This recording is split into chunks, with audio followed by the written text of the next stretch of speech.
Hello curies, आप सभी लोगों का स्वागत है मूवीज़ बनगढ़ में। आज मैं बात करने वाली हूँ she and a perfect husband के एपिसोड 39 की। एपिसोड के स्टार्टिंग होती है क्विंची से। टेंगुई पूछती है कि मुझे सुना है कि तुम अब याओ याओ के साथ केस लड़ रही हो, बट क्विंची मना कर देती है कि नहीं, मैंने तो ऐसा कुछ नहीं किया है, मैं तो अपने क्लाइंट के साथ ही सब कुछ कर रही हूँ, उसी को जिताने की कोशिश कर रही हूँ।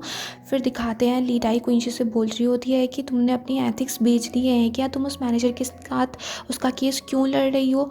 बट क्विंची उसको समझाती है कि उस टाइम पे यही अच्छा है, क्योंकि याओ याओ ने अपना केस वापस ले लिया था। तो वो लीराई को यही समझा रही थी कि जैसे ही उस पर एक केस हुआ था, याओ याओ की जॉब चली जाती, फिर वो रुपए भी नहीं कमा पाती, उसकी कंडीशन कैसी हो जाती।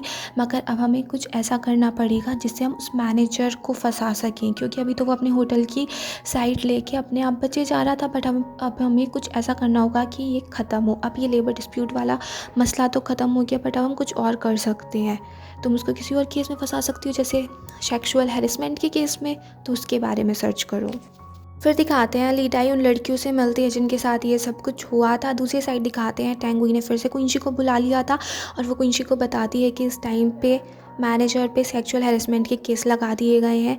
और फिर वो क्विंची भी बोल देती है कि मैंने फ़ोटो देखे हैं तुम्हारे और ली डाई के साथ, और फ़ोटो क्विंची को भी दिखा देती है। तो क्विंची कहती है कि ऐसे तो क्योंकि ली डाई दूसरे साइड की लॉयर थी, तो हम दोनों को आपस में मिलते रहना पड़ता था और मैंने उसका कोई सपोर्ट नहीं किया है।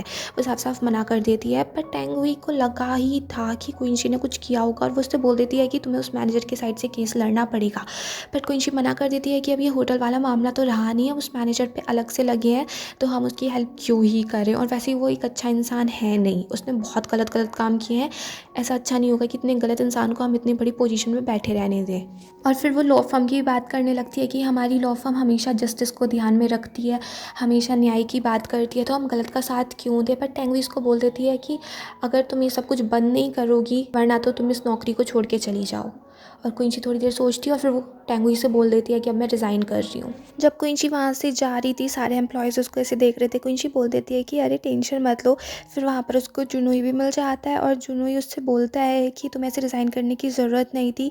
जब मैंने तुमसे बोला था कि इस केस को छोड़ दो, और जब मैंने तुमसे कहा था कि तुम रिज़ाइन करो, तब तो तुमने किया नहीं, और अब तुम ऐसे टाइम पे रिज़ाइन कर रही हो, इसका भी कोई सेंस बनता है। और जो तुम केस लेना चाह रही हो, ऐसे केसेस में विटनेस से फ़र्क नहीं पड़ता है, तुम्हें एविडेंस चाहिए होते हैं, और तुम्हारे पास कोई एविडेंस है ही नहीं, तुम प्रूफ कैसे करोगी, वैसे भी केस हार ही जाओगी। तो ऐसे में इतनी बड़ी सैलरी को छोड़ने का क्या मतलब बनता है। फिर वो उससे कह देता है कि मगर मैं मिस्टर जिन से बात करता हूँ, अगर कुछ निकलता है तो।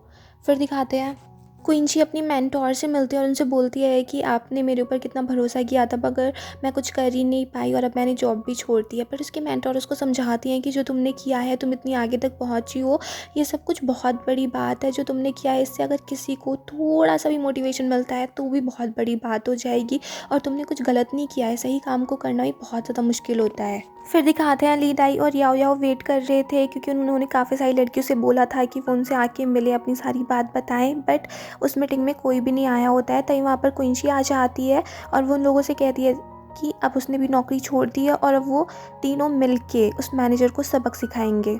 फिर दिखाते हैं तीनों काफ़ी सारी लड़कियों से मिलती हैं, उनको समझाने की कोशिश करती हैं कि वो चार्जेस प्रेस करें उस मैनेजर के खिलाफ। बट कुछ हो ही नहीं पा रहा था, कोई भी चार्जेस करने के लिए तैयार ही नहीं था। फिर दिखाते हैं क्विंची ने अपना एक न्यू ऑफिस बना लिया था। वहीं पर जुनोई उससे मिलने के लिए आता है। वो कहता है कि बताओ, इतनी बड़ी नौकरी छोड़ छाड़ के यहाँ के इतनी कैसी सी जगह में रहने लगी हो तुम, और वो केस भी तुम्हारा कोई ठीक तो चल नहीं रहा है, तुम्हारी कंडीशन तो बहुत बेकार हो चुकी है। क्विंची बोलती है कि तुम मुझे फिर से यही कन्विंस करने के लिए आए हो ना कि मैं ज्वाइन कर लूँ, बट मैं वापस नहीं जाऊँगी, क्योंकि मुझे पता है कंडीशन वही होगी कि मैं याओ याओ वाला केस छोड़ दूँ। बट मैं ऐसा कुछ करने वाली नहीं हूँ।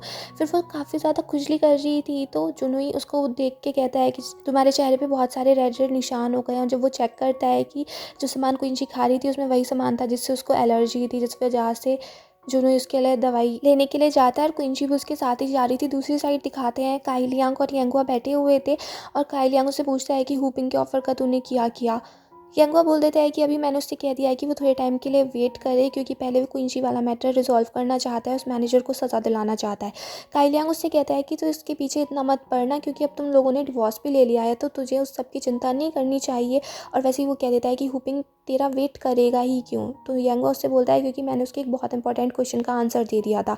हुपिंग ने यांगुआ से पूछा था कि तुम्हारे हिसाब से क्या 10 और 15 साल में क्या रहने वाला है जिससे हमारी कंपनी आगे बढ़ेगी, हम इन्वेस्टमेंट अच्छा कर सकते हैं, क्या बिज़नेस अच्छा रहेगा और कैसे करके हम अपने बिज़नेस को आगे बढ़ा सकते हैं। तो यांगवा बोल देता है कि जो हमारी कंसाइंस है, जो हमारी ह्यूमैनिटी है, यही हमारे बिज़नेस को आगे बढ़ा सकती है। क्योंकि लोग अमीर होते रहते हैं, गरीब होते रहते हैं, उन सब चीज़ों से फ़र्क नहीं पड़ता है। कभी हमारा बिज़नेस डूब जाता है, कभी हम आगे बढ़ जाते हैं, बट क्या होता है असल में लोगों को वो चीज़ें पसंद आती हैं कि हमने लोगों की हेल्प कितनी ज़्यादा की है, हमारे जो उसूल हैं वो किस हिसाब के हैं, कि हम कोई गलत काम कर रहे हैं या हमने अच्छे काम किए हैं। तो यही सारी चीज़ें मैटर करती हैं। फिर दिखाते हैं काई लियांग यांगवा से बोलता है कि तुझे याओ याओ पसंद थी, उसके लिए तूने इतना कुछ छोड़ दिया, अब तुझे क्विंची अच्छी लगती है और तूने उसको भी छोड़ दिया है, तेरे दिमाग में चल क्या रहा है। दूसरी साइड दिखाते हैं जब जुनूई ने दवाई दी थी क्विंची को, तभी उसने उसकी कान में चेक कर लिया था, उसको पता चल गया था कि क्विंची ने डिवोर्स ले लिया है। तो उससे बोल देता है कि तुम मुझसे शादी कर लो। क्विंची कह देती है कि वैसे तुम एक बहुत अच्छे इंसान हो, बट मैं तुमसे शादी नहीं करना चाहती हूँ। क्योंकि जुनूई बोल भी रहा था कि तुम मुझसे शादी कर लोगी, तुम इसी लॉ फर्म में रहोगी, मैं तुम्हारी जॉब भी वापस दिला दूंगा और तुम पहले से ज़्यादा खुश रहोगी, फिर तुम वो सारी चीज़ें कर सकती हो जो तुम करना चाहती थी।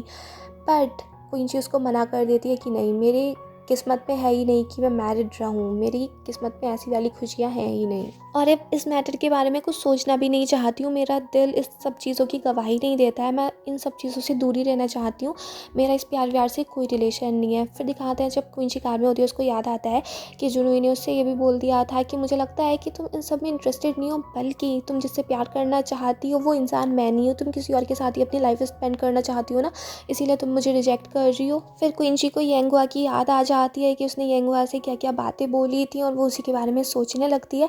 दूसरी साइड दिखाते हैं यांगवा काई लियांग को समझा रहा था कि क्विंची को भी इन सब चीज़ों में इंटरेस्ट है, मगर वो डरती है, उसको भी ये सब चीज़ें अच्छी लगती हैं, बट उसने अपनी फैमिली में ये देखा है कि फेलियर में ही शादी ख़त्म होती है, शादी में बस लड़ाई झगड़े होते रहते हैं और कोई सक्सेस नहीं रहती है। तो इसलिए वो इन सबको अवॉइड करना चाहती है। वो एक ऐसी स्टूडेंट है जो अपने उस सब्जेक्ट में पास होना ही नहीं चाहती, उसको लेना ही नहीं चाहती, क्योंकि उसको पता है कि उसमें उसको फेलियर ही मिलेगा, इसलिए वो उससे दूर भाग रही है। फिर दिखाते हैं क्विंची के पेरेंट्स भी क्विंची के लिए परेशान थे। दूसरी साइड दिखाते हैं यांगवा काई लियांग को फिर से यही बता रहा होता है कि अगर क्विंची नहीं होती तो मुझे अपनी लाइफ का रियल मतलब पता ही नहीं चलता, मुझे पता ही नहीं चलता कि मुझे लाइफ में क्या करना है, क्या बनना है। यांगवा ने ठान लिया था कि वो क्विंची को अपना बना कर ही रहेगा, बस वो टाइम ले रहा था कि जिससे क्विंची अपनी कंडीशन खुद ही समझ जाए और उन दोनों के बीच में जो भी प्रॉब्लम्स हैं वो सब कुछ रिजॉल्व हो जाए। फिर दिखाते हैं यांगवा के पास वो इन्वेस्टिगेटर आता है, वो कुछ प्रूफ्स लेके आया था, क्योंकि यांगवा ने उसको हायर कर लिया था ताकि वो क्विंची की प्रॉब्लम को सॉल्व कर सके। और फिर वो इन्वेस्टिगेटर क्विंची के पास भी जाता है और वो उसको वो सारी फाइल्स भी दिखा देता है और एक लड़की को भी ले आता है जो उस मैनेजर के खिलाफ चार्जेस प्रेस करना चाह रही थी। फिर लीड आई याओ याओ उस लड़की से बात करते हैं, वो अपना सब कुछ बता देती है। वो बोलती है कि अब मुझे डर के और नहीं रहना है, मैं सारी बातें सबको साफ साफ बताना चाहती हूँ। फिर लीड आई उस इन्वेस्टिगेटर से बोलती है कि अभी मेरे पास इतने रुपए नहीं है कि मैं तुम्हें पे कर सकूं, बट इन्वेस्टिगेटर कह देता है कि वैसे भी तुम लोगों ने मुझे हायर नहीं किया था, तो तुम्हें पैसे देने की कोई ज़रूरत नहीं है। फिर लीड आई पूछ लेती है तो अच्छा तुम्हें यांगवा ने हायर किया था, और इतने ही कहती इन्वेस्टिगेटर तो वहाँ से चला जाता है। फिर लीड आई क्विंची से बोलती है कि मुझे तो लगता है यांगवा ने ना ये याओ याओ के लिए ही हायर किया होगा, क्योंकि वो याओ याओ का पहले बॉयफ्रेंड भी रह चुका है और वो नहीं चाहता कि याओ याओ फिर से इतनी प्रॉब्लम में रहें, तो उसने इन्वेस्टिगेटर को हायर कर लिया। बट क्विंची कहती है कि किसने कहा कि उसने याओ याओ के लिए उसको हायर किया है। फिर लीड आई ये भी बोल देती है कि अब तो यांगवा हुपिंग का राइट हैंड मैन बन गया है। पहले जब वैंग था तो वो लोग वैंग की कितनी खातिरदारी कर रहे थे, अब क्योंकि उसका राइट हैंड मैन यांगवा बन चुका है तो टेंगुई को तो अब तक आ जाना चाहिए था तुम्हें बड़ी सी गाड़ी में लेने के लिए, एक बड़ा सा ऑफिस देने के लिए। टेंगुई अभी तक आई क्यों नहीं? और फिर वो उसको काफ़ी ज़्यादा इसी चीज़ के लिए उकसा रही थी कि यांगवा याओ याओ को पसंद करता है, बट क्विंची उसकी बात सुन नहीं रही थी। फिर दिखाते हैं ली डाई और क्विंची सारे एविडेंस इकट्ठे करते हैं, बट वो भी पूरे नहीं हो पा रहे थे, उनको समझ नहीं आ रहा था कि उनको आगे क्या करना चाहिए। तभी वो इन्वेस्टिगेटर काफ़ी सारी बातें बोल देता है जो काफ़ी अच्छी थी, जो उनके केस से काफ़ी ज़्यादा रिलेटेड भी थी। उस सब को देख के क्विंची बोलती है कि तुमने भी अब लॉ की बुक्स पढ़नी शुरू कर दी क्या? बट उसको सब यांगवा ने बताया था, वो सब उसने हाथ पे लिखा हुआ था और वो सब उनके सामने बोल देता है। फिर दिखाते हैं क्विंची की लॉ फर्म से एक एसोसिएट ने उस दिन जब जुनूई ड्रंक था तो उसने एक वीडियो बना ली थी उस मैनेजर की, तो वही वीडियो वो अभी क्विंची को सेंड करने ही वाला था कि तभी वहाँ पर जुनूई आ जाता है और जुनूई उससे कहता है कि तुम्हें पता है अगर तुमने ये सेंड कर दिया तो तुम्हारे खिलाफ भी केस हो सकता है, तुम्हें भी इस नौकरी से निकाला जा सकता है। बट वो कह देता है कि वो सब के लिए तैयार है, तो जुनूई उसको बोल देता है कि ठीक है। हम दोनों मिलके कुछ करते हैं, क्योंकि उस लड़की ने ही बोल दिया था जिसके साथ मैनेजर बदतमीज़ी कर रहा था कि मैं उसके खिलाफ़ चार्जेस प्रेस करना चाहती हूँ, सारी बात पुलिस को बताना चाहती हूँ। तो जुनू और वो दोनों प्लान कर लेते हैं कि अब हम आगे कैसे क्वींची की हेल्प करने वाले हैं, और यहीं पर ये एपिसोड फिनिश हो जाता है। अगर आपको ये पसंद आया हो तो प्लीज़ मेरे चैनल को सब्सक्राइब करें, लाइक करें, शेयर करें, कमेंट्स करें, and bye bye till next video.